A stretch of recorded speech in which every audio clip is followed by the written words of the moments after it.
All right. Well, here's my official welcome. It's really lovely to have everyone here with us today. My name is Mary Beth Gassman, and I'm a professor at Rutgers University. I also have the pleasure of serving as the executive director of the Samuel DeWitt Proctor Institute for Leadership, Equity, and Justice. And we are sponsoring this wonderful event today, Transgressing Teacher Education. So I get to introduce our moderator and our special guest. I want to start off by reminding everyone that you will get a 30% off promo code, which we will put in the chat, that you can use to purchase the wonderful book, Transgressing Teacher Education, that we're going to be talking about. And now I'd like to just give you a little bit more information about the event and then introduce our wonderful folks who are going to be with us today. And then that's going to be the last you're going to see of me for a while. So first of all, just to give you a little context, as you know, the US student population is continuing to grow. It's increasingly racially, culturally, and linguistically diverse. Yet the teaching profession remains unchanged with over 80% white women. So Alice Ginsberg's Transgressing Teacher Education presents strategies, critical questions, and voices of actual teacher candidates that prompt educators to think more critically about their work. So this conversation will present the book's findings, and it'll also explore strategies for educators wanting to prepare the next generation of teachers to champion social justice and educational equity while actively confronting racist practices in urban education. So I'm really, really thrilled today to have Alice as our special guest. Alice is a researcher, she's a teacher, she's a writer who has dedicated her life to teaching, learning, and writing about teaching and teacher education. She is incredibly passionate, and all of that passion has been felt by students who have been in her classes at both the University of Pennsylvania and at Rutgers University Newark, where she has taught. We are especially proud today because Alice serves as a senior research specialist with the Proctor Institute. So it is our pleasure to be a sponsor of this session and also to bring her wonderful book, Transgressing Teacher Education, to you. And we are really, really thrilled as well to have Lynette Mawhinney here as a moderator for this session. For those of you who aren't familiar with Lynette, she is the chair of the Department of Urban Education and a professor of urban education at Rutgers University Newark. I am so excited because I've known both Lynette and Alice for quite a long time, and it's such a pleasure to see them here together.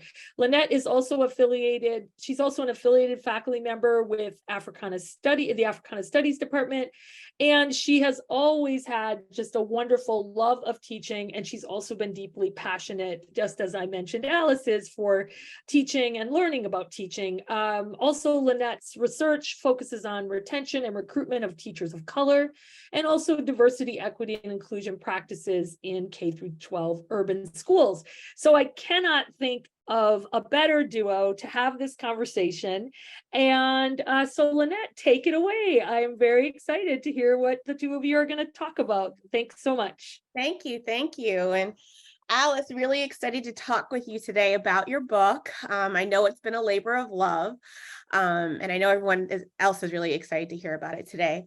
So I know, and as we heard from the intro from Mary Beth, I know a lot of this, the inclusion in the book talks from your experiences working at University of Pennsylvania and also at Rutgers University Newark, specifically within urban teacher education programs.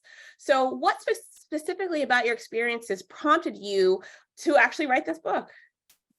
So before I answer that, I just want to thank the Proctor Institute for sponsoring this webinar.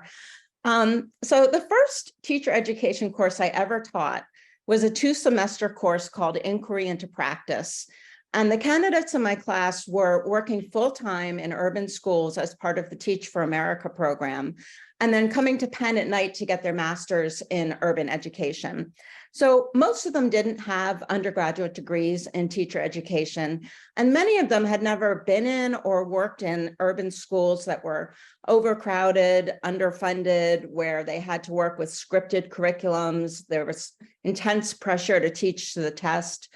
A lot of these schools valued discipline and compliance over student engagement.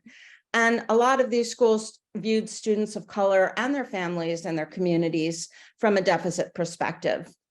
So when I was first asked to teach this course, I looked at the syllabus from previous iterations of the course, and it was very troubling to me because there was a lot about the methodology of doing practitioner inquiry, but not a lot about the politics of what this means to engage in this kind of work. And we know that teachers who position their own colleagues and their own students at the center of critical inquiry risk upsetting overt and covert hierarchies that have been in schools for a very long time.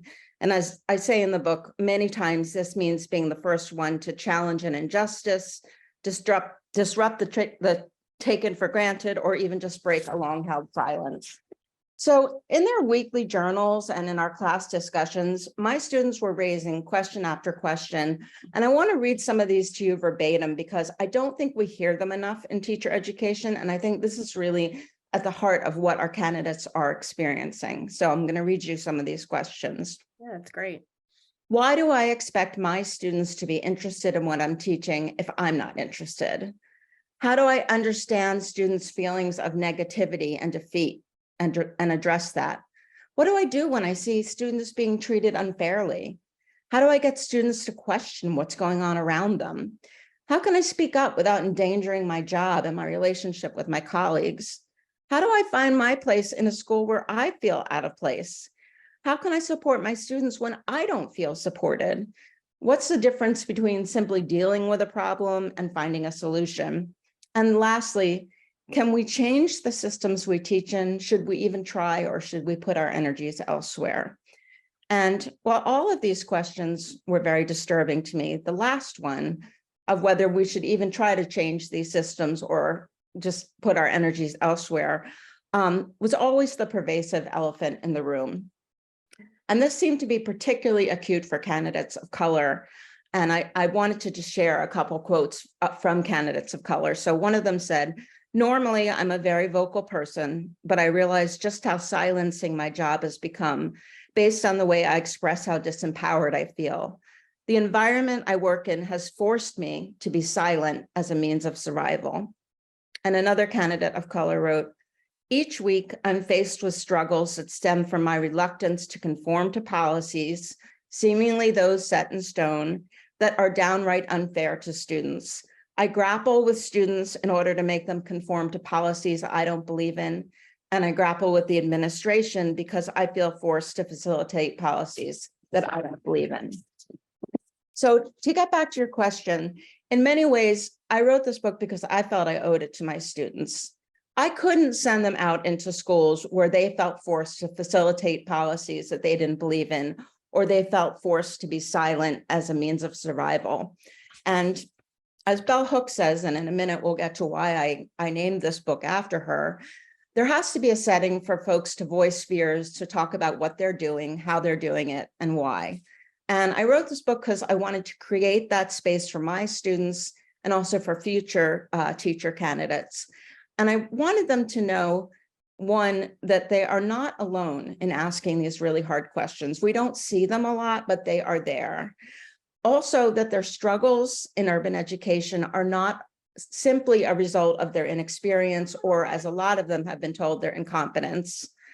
And mainly that systemic racism is alive and well in the schools that they worked in. It wasn't going to go away on their own, and they had to learn how to be advocates for themselves and their students. So I created this book because these strategies I felt would enable them to do that. I do want to add really quickly that the book is not, it doesn't prescribe one model of teacher education. So you can use it in a traditional teacher education program. You can use it in an alternative route. In my case, I was doing a combination of both. But the main thing is that I believe that for teacher education to be truly transformational, we have to model what that looks like for our teacher candidates. And I wrote this book as a way of modeling that. So Beautiful, right? It's almost an outward modeling teaching moment, but it's also teaching, folks like me who are in teacher education. It's providing a chance for, the pre-service students, for them, or pre-service teachers, for them to have voice, but also how to advocate for voice of their future students. So it's kind of like a nice, almost pipeline touch point where a lot of people can really benefit from it and then use it moving forward. So I know you talked about bell hooks, and I'd like to talk a little bit more about that, because I think that was something that's really juicy, important, that we should dive into. So, the book title is Transgressing Teacher Education, which is a play on teaching to transgress, right? So really, what is the connection between these two books for you? And what does it mean to really transgress teacher education? So bell hooks has just been a huge influence on me, both as an academic, as a teacher educator, and as an activist. And Teaching to Transgress was written, I think it was first published in 1994, but it's as relevant today as it ever was. In fact, maybe more so. And every time I teach, I go back to that book. And I will say also, I pretty much assign it in whatever class I'm teaching, whether it's teacher education or higher education or social justice pedagogies, because as I said, it remains extremely relevant. I'm going to share one quote from her book because I think it really aligns exactly with why I wrote my book. So she writes in Teaching to Transgress, "In this book, I want to share insights, strategies, and critical reflection on pedagogical practice.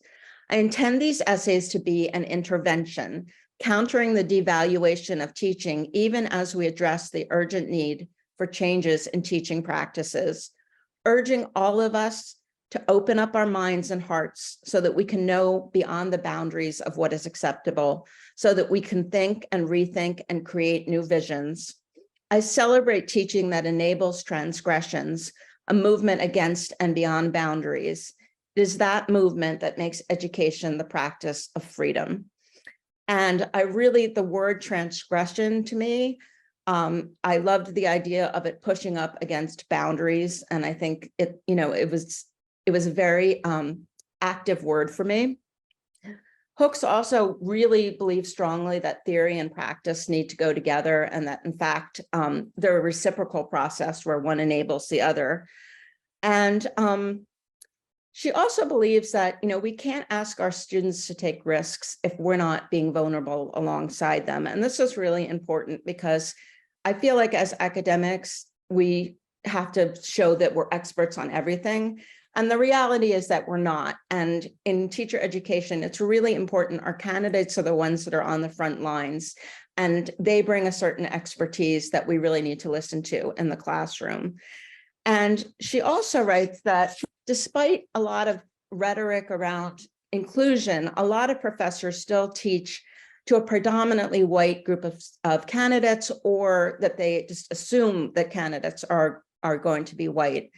And a spirit of tokenism prevails in those settings.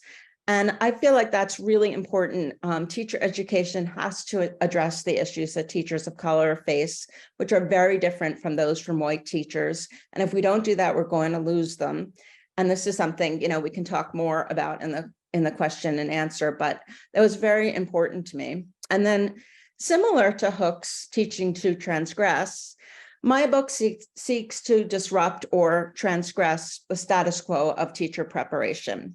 So some of the things that I emphasize are having candidates critically reflect on their own identities as well as their students, and how these identities impact their perspectives on teaching and learning. And in the name of vulnerability, I do all of these strategies along with my students. Analyzing the working politics in urban classrooms and schools, candidates need to feel empowered to ask the kinds of questions that I read before, even if they seem like they're confrontational.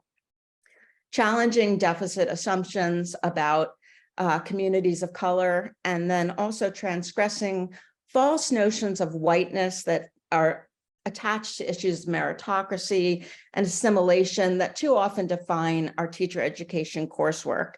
And again, there's a lot of research on this, which, points back to why the teaching profession is still over 80% white. Teacher education is still very much centered in whiteness. And my book is also trying to challenge that as well. There was a lot of juiciness in there, right? So I think the first is this idea of vulnerability, right? And you doing this practice alongside with them. And I think for me and others in teacher education, how that's really important, right? And I think I can speak from my vantage point as a Black woman in higher ed, which is a space that's not created for me, right?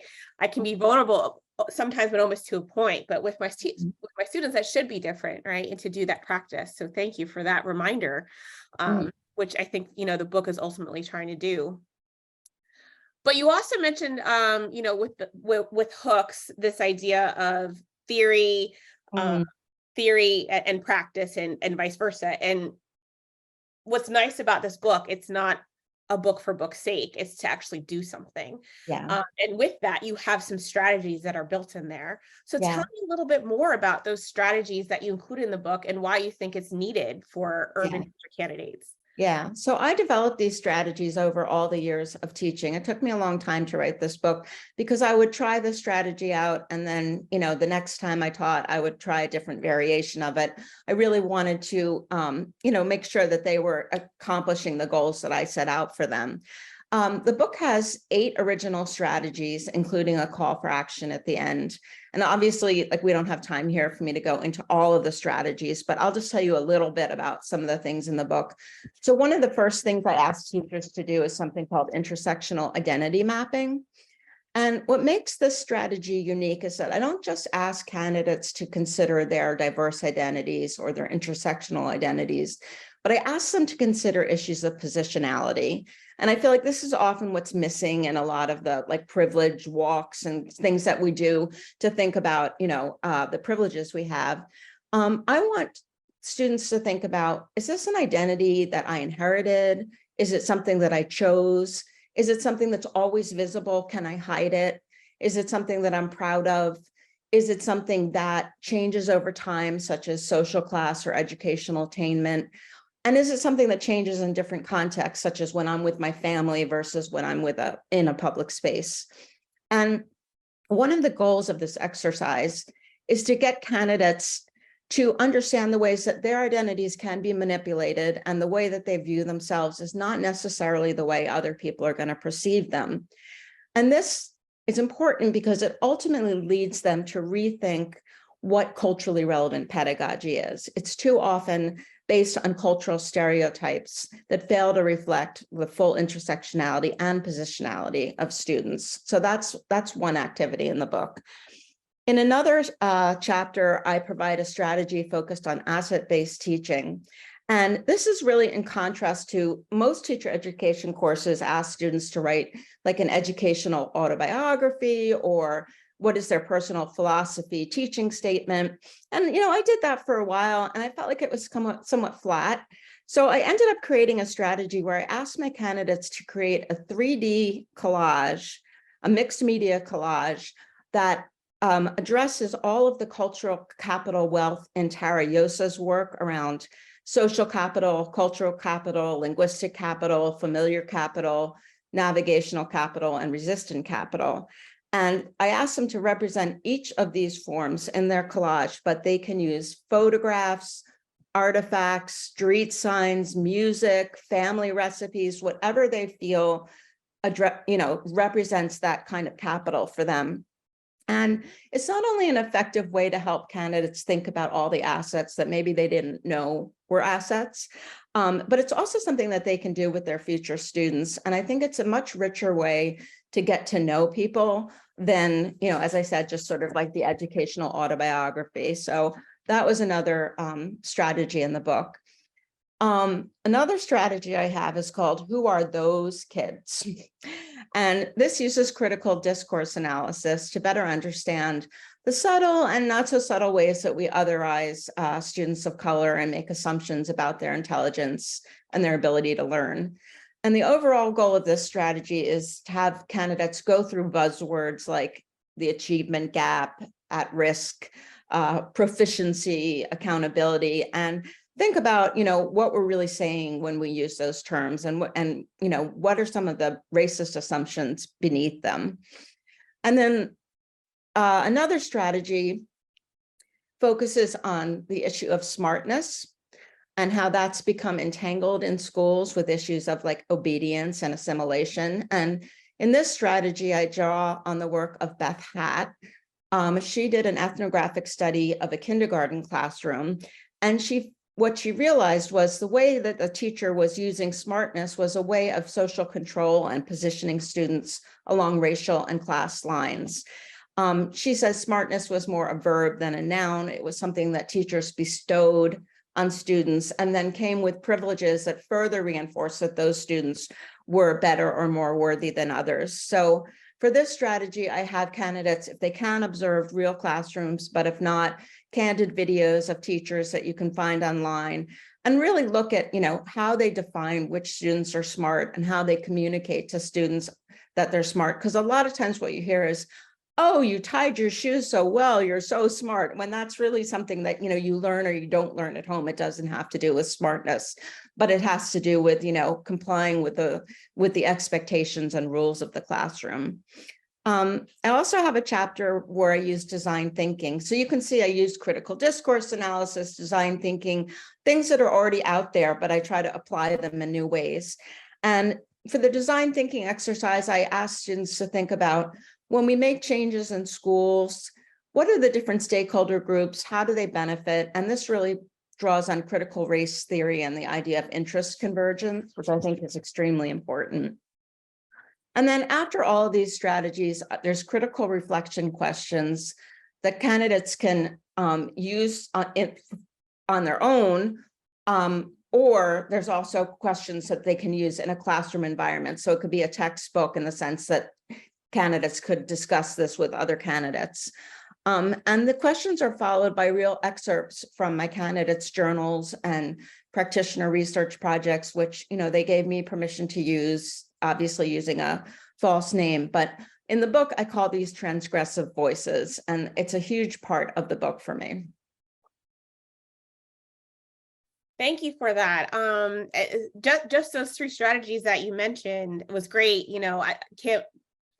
Everyone should be, excited to get your 30% discount so you can get all 8 strategies, which is wonderful. But you left off on voices. So I want to talk a little bit more about this idea of voices and student voice. So you include a lot of your students' voices, within the book. And so I want to know a little bit more about that, right? Yeah. Why did you decide to include it, to include the voices? And I want you to share some sort of quotes around, these candidates and what you think are particularly powerful, especially when we're talking about issues of structural racism, inequality, and urban public education. Yeah. So I included their voices because, first of all, I thought they had something really important to say that I just wasn't seeing in the textbooks and the curriculum around teacher education. Now, that's changing a lot, but when I first started teaching, which was almost 15 years ago, these kinds of voices were not really easily accessible.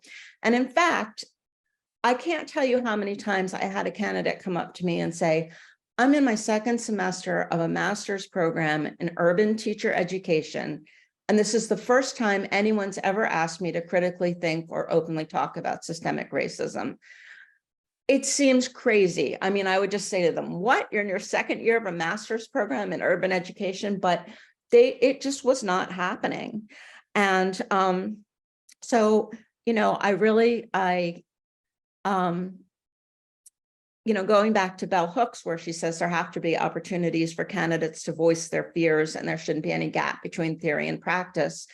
I took their voices, I listened really carefully to them, and that's how I developed the strategies in the book. And I am going to give you some quotes and examples because I think you'll see why I felt these were so powerful.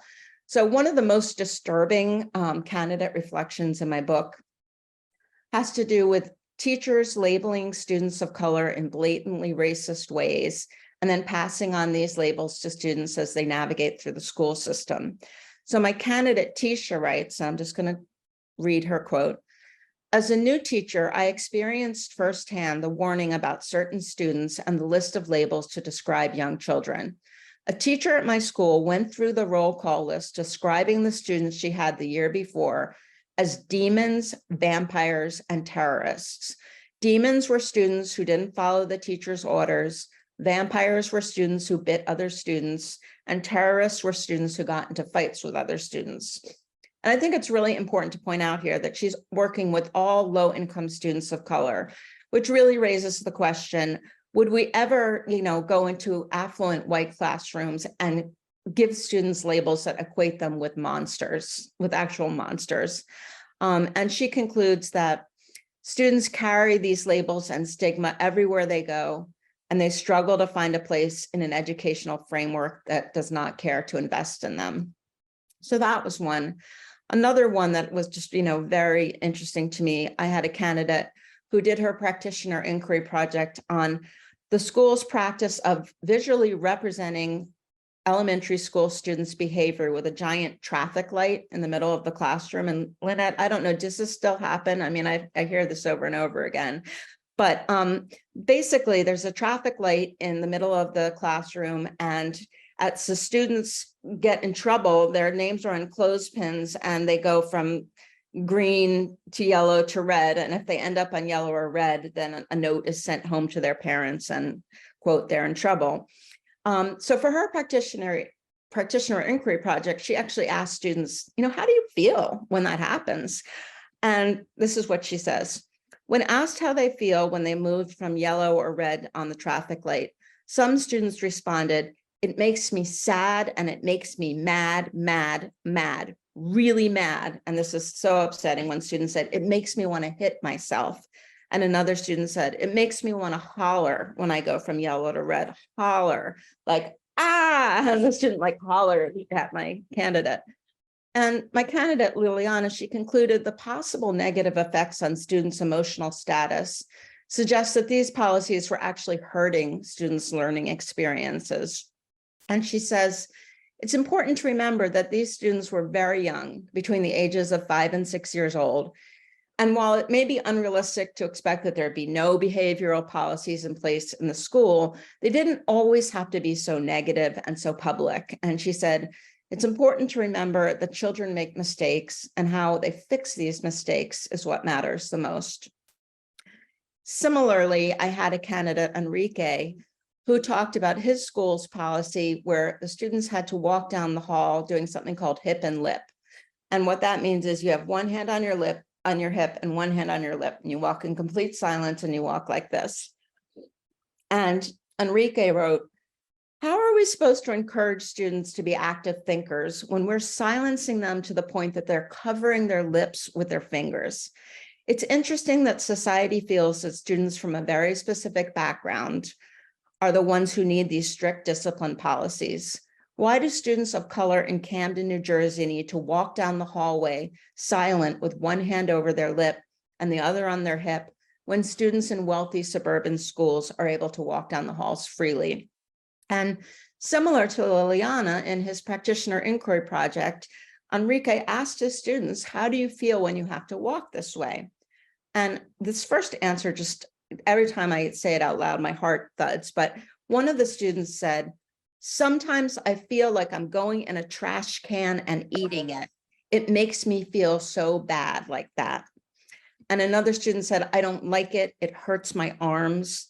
Another student said, I don't like it. I hate it because every time I do it, I just can't keep doing it right. And lastly, another student said, when I are in other places, I just love it because I can walk freely and be myself. So he concluded that the act of walking hip and lip in the hallway was stripping students of simple freedoms that they deserve. I'm going to share a couple more. So another candidate, Malachi, wrote about his frustration when schools resist innovation and new ideas. And this is what inspired the design thinking exercise. He said, proposed solutions to problems were often met with, well, we can't do that because we've never done that before. And he just found that so frustrating.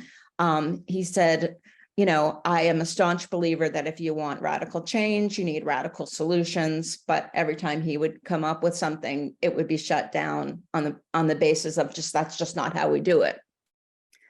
And then lastly, I wanted to share a teacher of mine, Rita, and she writes, now I'm equipped with the understanding that being a teacher is not just about learning information, teaching it, monitoring success based on how well students can regurgitate the information back verbatim.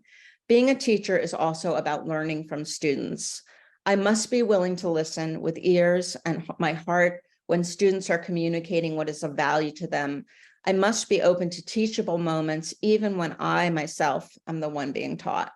So you can see these are really powerful voices. And as I said, I wasn't seeing them in the materials that I was given to use as a teacher educator. And I felt like it was really important to publish these voices and to create a classroom where people could discuss these issues in ways that were risky and vulnerable, but that, that they were really dealing with what they were seeing in the classroom. And some of it was very painful. And I think hearing those voices, we're hearing the voices from the littles on top of the voices from the candidates. And hopefully all of us were having some type of actual reaction to that, and like in hearing some of these experiences and what it means. But with that, learning it, knowing it, right, pushes us, that's where we start to transgress, right? Mm-hmm. And with that comes with a sense of hope, right? That there can be change and that there is change. Yeah. So what hope do you see or foresee even when it comes to urban teacher education? And how does this book contribute to those changes? Yeah, so I'm going to start out with something that doesn't sound hopeful, but I'm going to end up on a very hopeful note. So spoiler alert, we'll get to the hopeful. So the call to action at the end of the book includes a number of concrete ways that I think teacher education really has to at least reflect on itself, but I would say change. And one of them is, obviously paying close attention to issues of intersectionality. We can't put all the students of color in one multicultural education course and say, okay, we've dealt with that. Likewise, we need to integrate culturally relevant pedagogy across the teacher education curriculum, including in content courses, which are often not taught in the ed school, with the understanding that culturally relevant pedagogy is more than just adding a text or coming up with a unit for Black History Month. It's, actively resisting racist practices, approaching students of color from an asset-based perspective, and believing that all students are capable of learning and being successful. The other thing is, I think it's really important in teacher education that we don't have best practices that suggest that teaching is colorblind or that it can be taken out of context. I think it's really important that we find ways to get to know our students and allow them to bring their whole selves into the classroom. And I also feel like as much as possible, it's important to have candidates spend reflective time in authentic school settings and really looking in a guided way at what's happening in those settings. What do we mean when we talk about smartness or meritocracy? Like what's behind those labels? And lastly, I think it's critical that we listen to these transgressive voices of our teacher candidates, because if we don't, essentially, we're going to lose them, and they're either going to end up reinforcing the status quo or they're going to leave the profession entirely. So we have to, our teacher education courses have to have spaces for students to say things like, I don't feel supported. I'm facilitating policies I don't believe in. I'm being silenced. So that's the not so nice part, but I actually do want to end on a hopeful note. So one of my students wrote a poem and she gave me permission to publish it in the book with her real name, which is Nicole Allegro. And I just thought it was so beautiful and really exemplified what I, hoped that this book would do. And it's called I Wonder, and I just like to read that. So I wonder if my students know that I dream of them at night. They live in my anxieties and consume my fears. They monopolize my thoughts and they hide behind my tears. I wonder if my students know that I wear their hearts on my sleeve. They color my memories and send chills down my skin. They add melody to my laugh, and they put a twinkle in my grin. I wonder if my students know that I reach far and wide for them, that they stretch my thinning patience and they fan my inner fire. They push out all my buttons and they propel my desire. I wonder if my students know that I wish for them on stars, that they occupy my whispered prayers and make my heart whole, that they breathe life into my words and they recharge my weary soul. I wonder if my students know that they are everything I see, and I wonder if my students think at least half as highly of me. So. Wow, wow, wow, right? That was a great way to kind of wrap up this conversation. So thank you, Nicole, for her words, right? And what it really means for us as teachers. So Yeah. we have lots of questions in the chat, so I just wanted to go through some of them. You know, throughout this conversation, we talked about this idea of vulnerability. So the first question is, how can we be vulnerable enough to accept the criticism from our students? As teacher educators? I think maybe as both, as teacher educators, but I think also as, you know, teachers working with our urban students. Yeah, I think that it's important to give students a voice in the classroom. And, you know, a lot of the way we view education, as that one teacher said, is just reiterating information and having students, you know, repeat it back verbatim. I think we need to go into teaching with the idea that we can learn as much from our students as they can learn from us, and that they can learn from each other, and that there's no like one set of knowledge that's more important, you know, that they all bring assets to what they're doing. And to always, you know, always send that message to students that they have something to say. Yeah, yeah, and their voice matters. Absolutely. So the next question is, it says, this is hard work for us as teacher educators. How do we find the time to teach in critical ways? And are there any shortcuts?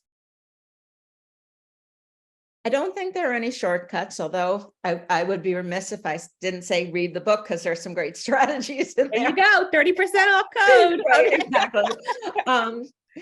But I think, you know, in terms of how we find the time to teach in critical ways, I don't know. See, for me, it would be a waste of time not to teach in critical ways. You know, it's not like it's something I do on top of the way I teach. It's the reason that I teach, you know, so I wouldn't even consider teaching in a way that wasn't critical. So I think we need to challenge this notion that, especially that, you know, teaching students of color and dealing with issues of diversity, equity, inclusion is something that we do as an extra or an add-on, or it's a specialty. I think it has to be inherent to everything we do as teacher educators. It's foundational. Yeah, absolutely. We have a question from Abby. Abby asks, love intersectionality and Kimberly Crenshaw's work. Can you explain a bit more about positionality and how it informs intersectionality? Yeah, exactly. So a lot of times, like the way we identify ourselves, for example, categories such as, I'm going to give an example for myself. So I'm Jewish, and I'm not particularly religious in terms of celebrating Jewish holidays, but it's a very strong part of my identity, especially because, you know, the whole race was at one time persecuted. So when I do intersectionality charts, I think of Judaism less as a religion and more as an ethnicity and a race. So it's really important to think about, you know, how we come to these identities, because they're often really different from what they might look like. If I say I'm Jewish, you might think that that's just my religion and that I'm a religious Jew, as opposed to that that's a really huge part of my identity in terms of my ethnicity and my race. So I think that's one thing. I also think our identities change over time.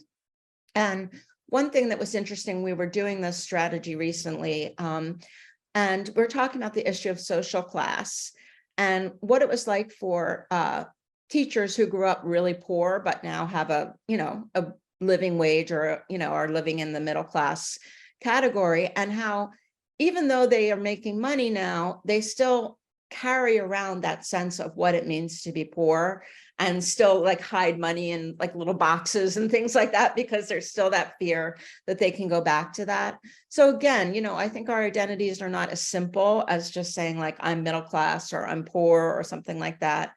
And I also think that a lot of times we can sort of cloak or hide certain identities, but not others. So again, going back to social class, nobody would necessarily know what social class you were from, but race is something that, although people are misidentified, it's a lot harder to hide your race when you walk into a room than it might be to hide your social class or your educational expertise or something like that. So I think it's really important to understand that, just because we might fit into a certain box, that doesn't mean that that's all there is to us or the way that we see ourselves. Yeah. And I just encourage participants, if you have questions, please put them in the Q&A box. We have another question here from Giselle. So it's a little long, so just give me a second to work through it. But it says, are there scholars you are aware of who infuse these important teachings at the educational leadership level? Something generally happens even to social justice and equity committed educators once they take on administrative positions in schools and districts. What can be done to ensure that this practice permeates into the administration of schools where many policies are produced and enforced in schools? Related to this, what is being done to educate and strengthen this practice among school boards? Again, so much that is demanded of school policy and students, and which causes dissonance with our underrepresented students come from the top. So there's a lot there. So let's go. There's about 3 questions. So we'll go back to the top, which really is, are there scholars you are aware of that infuse important teachings into ed leadership level? Yes, there definitely are. I don't know if it's appropriate to name them or not, but I think one of the scholars that's doing the most interesting work is Rita Colai. She's at Cal State, and she runs a program for teachers of color that's like a professional development program, but it's also about giving them an opportunity to be in a space that's entirely teachers of color, to talk about, how they're treated in the school and in the administration. Belinda Flores at University of Texas, San Antonio. I mean, there are definitely people who are doing it at the leadership level. My work is not at the leadership level, but when I hear my students say, they're forced by their administrators to facilitate policies that they don't believe in, or they don't know how they can speak up without endangering their job, it's very clear that, if administration and leadership is not supporting this, it's going to be an uphill battle, and it's going to be really hard. And again, as I said, that's why we're losing a lot of teachers, because they feel like they know what to do, but they don't have the support to do it. So I think I do think it's very important that we infuse these same practices into educational leadership. Great, thank you. The next part of that is what can be done to ensure that this practice permeates into administration of schools where many policies are produced and enforced in schools. Can you say the last part of that again? Where many policies what? Are produced and enforced in schools. Yeah. I'm not sure if I'm answering this directly, but I think that practitioner inquiry in itself is something that we can do, because I think, as you saw in the voices that I read, that a lot of times we have policies in schools like the traffic light and like walking hip and lip and things like that, that people think are very benign, or they think that they're actually making schools safer, or, creating environments where students can focus and learn better. And then you ask students themselves, and they say things like, it makes me feel like I'm in a trash can, or it makes me want to hit myself. So I think one of the things that we really have to do is we have to train teachers in practitioner inquiry. We have to create spaces in schools where it's okay to do this kind of work. And then, we have to test out our assumptions. Are the policies that we're creating having the intended effect? And, if not, then we need to change them. Yeah, absolutely. And not be scared of change, right? Yeah. Just because it hasn't been done before. Yeah. But I will say, and going back to what I said before about interest convergence, there are a lot of people that don't want to see these changes in schools. They understand that there are hierarchical racist practices going on, and they're okay with that. So we can't assume that everybody, is on board with those changes. Right. Given the fear around exploring racism and systemic racism in school settings and in ourselves, right? What would you say to those who are afraid to look inward and are afraid to really like peel off that layer? Yeah, I mean, I would say find a support group. I think it's really hard to do this work alone, and especially if you feel like you're the only person in your school that's doing this work, or that you've been designated because you're the only Black male teacher or something, that you're in charge of everything to do with diversity and inclusion. I think it's really important to have other teachers who are doing this work alongside you. I mean, one of the things that I do in my courses is I always have, my students read from their journals and read from their practitioner inquiry at their discretion, at what they feel comfortable with, but getting feedback from other people who are in similar situations. I think a lot of times, again, as teacher educators, we're not in the schools. We should be, but we're not. And I think it's really in other work that we've done with the Center for Minority Serving Institution. We just published a book called For the Love of Teaching, How Minority Serving Institutions Are Diversifying and Transforming the Profession. And one of the things that we found in that research was that there were actually teacher education programs where the faculty were teaching their courses, their university level courses in the K through 12 schools. And that was a way that candidates could really see whether what they were learning in theory translated into practice, like on a daily basis, but also the teacher educators could say, you know what, I'm teaching you something and it's really not relevant. It's not working. It's not, it doesn't speak to the kids that you're teaching. I mean, I think we all have to work together. Yeah. And I think, you started answering that question with this idea of support groups. And, oftentimes those are called affinity spaces. And you mentioned Retha Coley from, UC Riverside. She calls them critical professional development groups, right? And so there are a lot of things out there. So I think that's a really great point.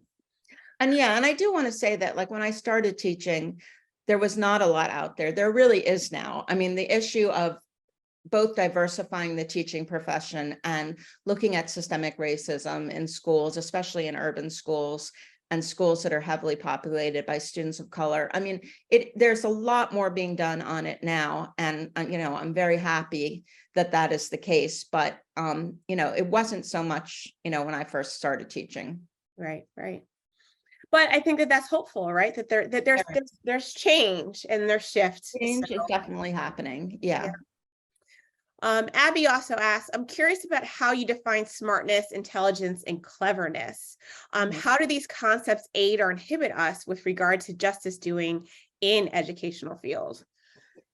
Yeah. So, I mean, going back to this ethnographic study by Beth Hatt that I based my strategy on, she found that, again, like students who knew how to tie their shoes, the teacher, instead of saying like, that's great that you know how to tie your shoes, they would say, oh, you're so smart, equating smartness with tying shoes. And then, and this is the next part that I didn't say, she'd say to that student, you can be head of the shoe tires club. And if there are students that don't know how to tie their shoes, you can go over and tie their shoes, which, equated smartness not only with things that didn't have to do with smartness, but then giving those students like more status and more power because they were told that they were smart.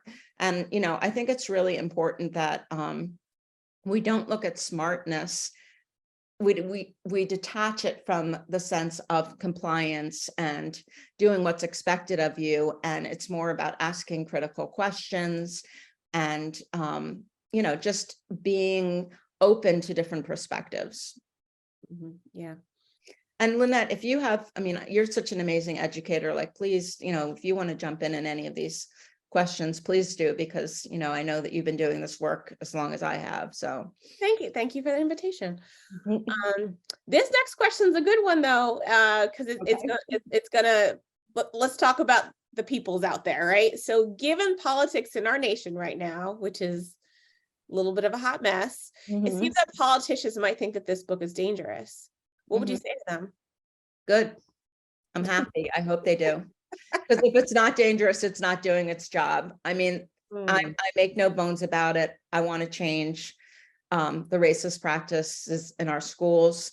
I think it's just incredibly important what's going on right now in Florida, and with the AP course in African American history is so troubling, so frightening. I think we all have to be out there fighting. And if they find the book threatening, then it's doing its job. Mm-hmm. And I think that goes back to, your idea of modeling, right? Like we got it, if we modeling for all of us, right? Like you have to do the dangerous things and to push and to push and to make it better. So yeah. And I think, the argument that a lot of people use that you're somehow like turning kids into revolutionaries or turning them against their country or, those kinds of things, that's just not true. Letting kids be proud of their cultural heritage and know about their own history is not going to turn them into, revolutionaries. It might turn them into people who, are on the front lines of activist reform, but it's not meant to create hate and division. It's meant to, level hierarchies that are just unfair. Right. We have a last question here, but again, people, if you have any questions, please feel free to put them in the Q&A section. This question says, I love that you mentioned of the freedom to make mistakes. What can we do in this world that doesn't allow mistakes, right? The world isn't allowing us to do mistakes. So what can we do to ensure that educators and school leaders understand that making mistakes is how we learn? Yeah. So I have a book that I published in 2009 called Embracing Risk in Urban Education.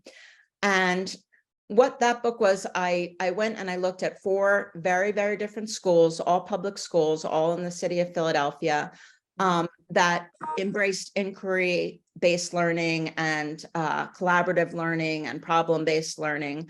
And I think that, those models for schools are wonderful because students are looking at the process of how they come to answers. They're looking at, alternative solutions. They're looking at, well, does this really solve the problem or just put a Band-Aid over it? So I think that, it's critical that we create and support schools where it's not just about testing and the right answers, but students really are solving real world problems. And along the way of doing that, they'll learn things like, well, you know what, I thought this was going to happen and it didn't. I'm really surprised. So let's look at it from a different perspective. And I think schools need to encourage students to do that. It's not all about the right and the wrong answer. It's about them growing and learning and asking critical questions. Mm-hmm. Great. Oh, we just had another one come in. Thank you for your passion on this topic and the truth. How did you get interested in this topic? That's interesting. Yeah, so I started out college wanting to be an English major. I was a writer and I loved poetry. I went to Temple University and I wanted to take a course with Sonia Sanchez, who is an African-American woman activist and poet, but she wasn't teaching anything in poetry. She was teaching Intro to Women's Studies. And I thought, well, I'm a social justice type person. I'll take that class. And within 5 minutes, I changed my major to women's studies. I realized that what was so amazing about the women's studies courses that I was taking was not just, the topic matter, but that the way the courses were taught, that they were really, they did value the personal experiences of students. They did say things like, you know what, no one's ever studied this. We don't know this. We have to ask this question, or the way we've been answering this question is muting voices of people that need to be involved. So I really I fell in love with feminist pedagogy. Mm-hmm. And then when I was looking for a graduate program, I mean, in those days, they didn't have graduate programs in women's studies, but I realized that what I was really thinking about was pedagogy and education and the way that we learn and the way that we grow. So I ended up going to graduate school in education. And was lucky enough to have some professors who really did talk about issues of race and class and gender. And, as I said, I just knew that this was what I wanted to do. This was what, where my passion was. That's a wonderful story. And what I really love about that, it came through teachers in your life, but also content and exploring, what learning is, which I think we all hope for all of our students. So if you could change anything about the way you do teacher education right now, what would you change? If I could do anything about the way I do teacher, I think going back to what I said about there being less of a gap between what happens at the university and what happens in student teaching and at the school level. I think a lot of times professors of teacher education, and this is not, a slight on them, but they just haven't either ever been teachers in urban schools or just haven't spent a lot of time in schools. And I just think it's really important that they're there with their students and that they're not just sort of teaching in this vacuum in this ivory tower, but that there's a real connection between the teacher mentors and the students and the professors. I think we have a long way to go to create programs that really do that successfully. Yeah, no, absolutely. I can say from my own experience and our program, when I came in, that there was a set of faculty who's never had teaching experience, and I was the first. And now we're a department of 12 now, and each and every one has taught in urban sectors. So it makes a difference when you know about what you're teaching about, right? Yeah, absolutely. There's one more that came in the chat here. It says, I know that you do a lot of participatory inquiry research. So how can teachers work with students to do research on these type of topics, and how could that work? So when I'm not sure when teachers work with students, meaning educators working with candidates or just teachers in general. I'm not sure like what the nuance of that question is. But I think participatory action research should be part of almost any course that, it doesn't, obviously it doesn't have to be like the biggest assignment or the biggest part of the course, but I think I always say to my students, no matter what I'm teaching, when they hand in a paper, I say to them, if you want to end it with a question, that's fine. If you want to say, you know what, I still don't understand this. I've been racking my brain. I've been going out there. I've been collecting data. I've been doing all of these things, and it still just doesn't make sense to me. I'm like, I'd rather hear that question than a fake answer. So I think, just encouraging students to understand that it's okay not to know the answers, but we have to ask the questions. Great, thank you. So with that, this was a wonderful conversation. I'm going to pass it back to Mary Beth.